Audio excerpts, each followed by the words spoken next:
बाड़ी करते हैं। आप सोच लीजिए कि ऐसे सभ्य संभ्रांत परिवार के बारे में उपायुक्त महोदय द्वारा बदमाश और भूमाफिया का संज्ञा देना, ये केवल उस परिवार को नहीं, ये पूरे वैश्य समाज का अपमान है कि चूंकि यह मामला काफ़ी गंभीर है,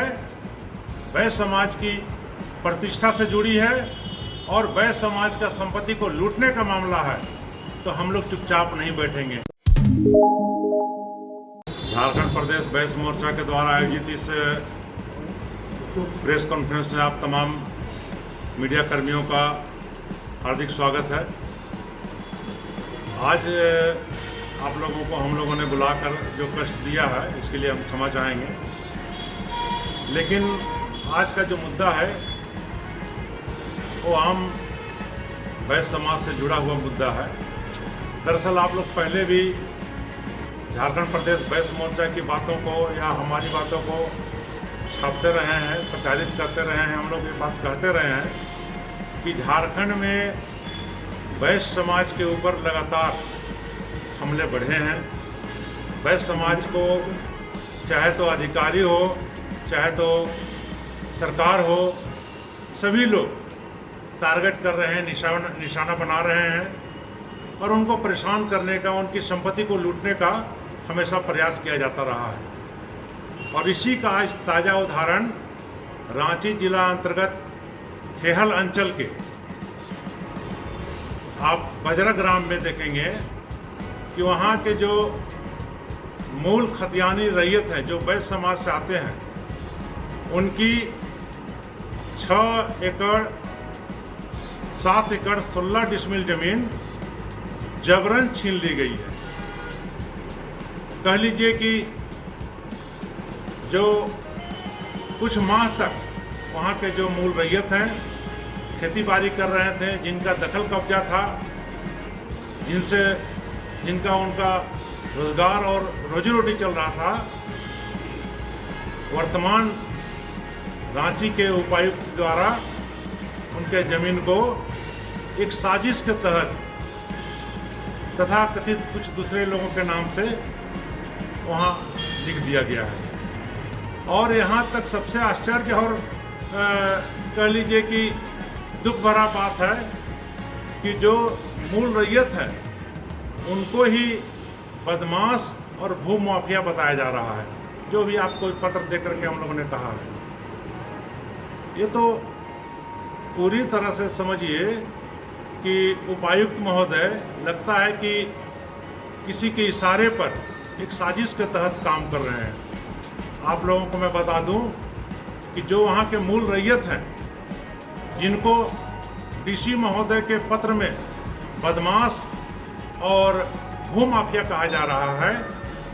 अरगोड़ा के जो रहने वाले लोग हैं, उसमें से एक स्वर्गीय जो हमारे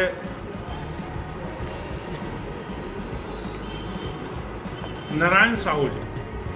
अंतर्राष्ट्रीय स्तर के एथलीट रहे हैं, अनेकों स्वर्ण पदक, रजत पदक जीते हैं। वो एचईसी में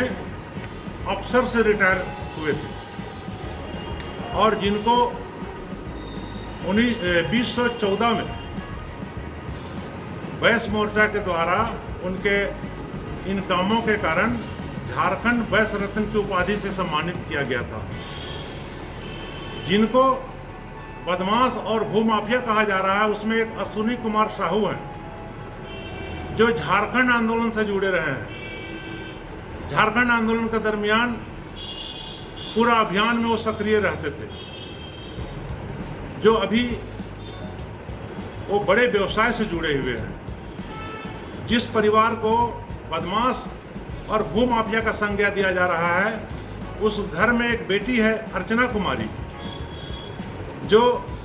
योगा क्षेत्र में राष्ट्रीय स्तर का वो नाम कमाई है।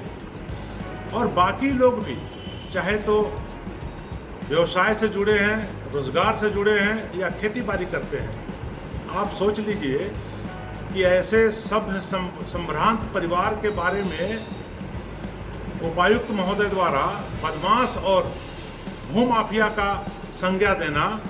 ये केवल उस परिवार को नहीं, ये पूरे वैश्य समाज का अपमान है। वैश्य मोर्चा ने इसको काफ़ी गंभीरता से लिया है और इसकी हम कड़ी निंदा करते हैं। दूसरी बात हम यह भी कहना चाहते हैं कि चूंकि उपायुक्त महोदय ने किस साजिश के तहत इतनी जल्दबाजी में जमशेदपुर के कोई रवि सिंह भाटिया और श्याम सिंह के नाम से जमीन को ट्रांसफर कराने में मदद किया है, इसका भी हम लोगों ने सरकार को पत्र लिख करके खुलासा करने का आग्रह किया है। पिछले 20 जुलाई को माननीय मुख्यमंत्री श्री हेमंत सोरेन जी को, महामहिम राज्यपाल महोदय को, चीफ सेक्रेटरी को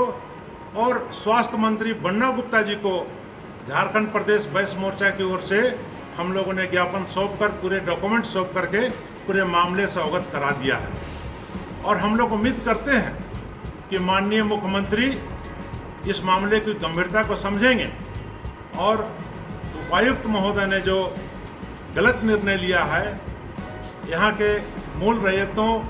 और वैश्य समाज के लोगों को बदमाश और भूमाफिया कहने का साहस किया है, इस पर वो रोक लगाएंगे और मूल रैयतों की जमीन को वापस दिलाएंगे। लेकिन झारखंड प्रदेश वैश्य मोर्चा ने यह भी निर्णय लिया है कि चूंकि यह मामला काफ़ी गंभीर है, वैश्य समाज की प्रतिष्ठा से जुड़ी है और वैश्य समाज का संपत्ति को लूटने का मामला है, तो हम लोग चुपचाप नहीं बैठेंगे। क्योंकि हम लोगों ने 20 जुलाई को माननीय मुख्यमंत्री जी को पत्र दिया था, उस पर उनके तरफ से क्या संज्ञान लिया गया है हम लोग को पता नहीं है, लेकिन 31 जुलाई तक हम लोग इंतजार करेंगे। अगर 31 जुलाई तक वहाँ जो अवैध रूप से काम किया जा रहा है उसको नहीं रोका गया, अगर मूल रैयतों की ज़मीन को वापस नहीं किया गया, तो हम लोग 3 अगस्त को महामहिम राज्यपाल महोदय के पास हम लोग त्राहिमाम महाधरना का आयोजन करके उनसे गुहार लगाएंगे